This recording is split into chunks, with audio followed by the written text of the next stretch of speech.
Broadway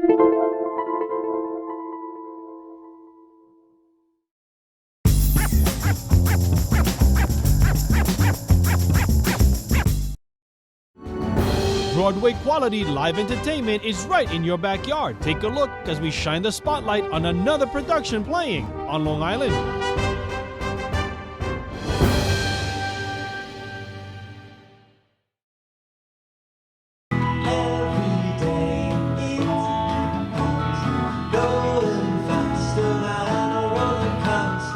The show is sort of it's a narrative play with music that chronicles the last roughly 18 months of Buddy Holly's life, the iconic 50s rock and roll singer-songwriter. It starts with his upbringing in Lubbock, Texas, when he's sort of being a rebellious teenager playing rock and roll and everyone's playing country, and it charts his rise to fame as one of the preeminent rock and roll artists of the late 50s.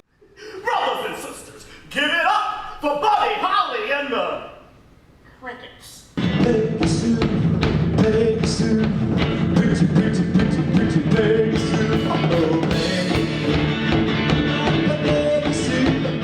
Buddy Holly and the Crickets played the Apollo Theater. The gag in the show is that they didn't know that it was an all-black house. It's my favorite scene because it really forces Buddy to become the rock star that he became to be. You see that in the first number. You see him being scared, and then you see him go through the process of well, if I'm here, I'm gonna do it, and I'm gonna, just go all out. Mr. J.P. Richardson, the Big Bopper!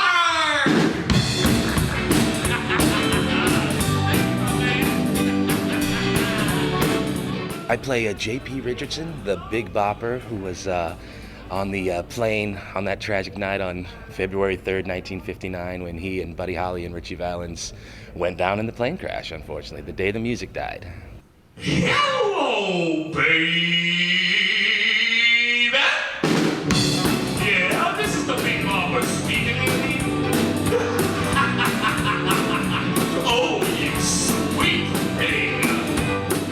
J.P. Richardson started as a radio DJ, and his most famous song certainly is Chantilly Lace, which is a fun tune where he's talking on the telephone and talking to some girls and doing a little flirtatious activity, we'll say, for sure.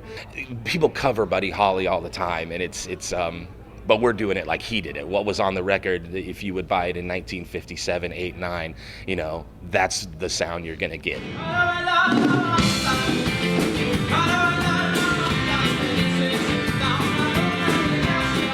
The role that I play in this production is Ritchie Valens, and he is important in this production because along with Buddy Holly and the Big Bopper, they were pioneers in rock music, and Ritchie Valens especially because he was Latino, coming out with these songs that became so popular, paving the way for future artists.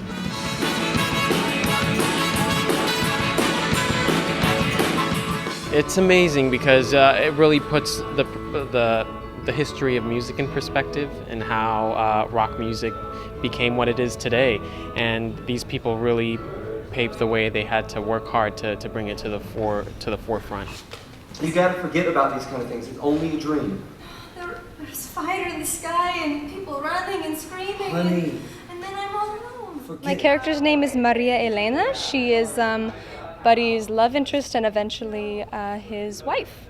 Buddy meets Maria Elena when his music career has already really taken off, and he actually proposes to her on their first date, so they kind of have a love at first sight sort of thing. It's very romantic, and they get married and actually only get to spend a few months together before his plane crash, at which point she was actually pregnant with Buddy's baby. So it's a really tragic love story. They were together for only a very short period of time, but from what we know, they had a very passionate relationship. Sometimes we'll sigh, sometimes we'll cry.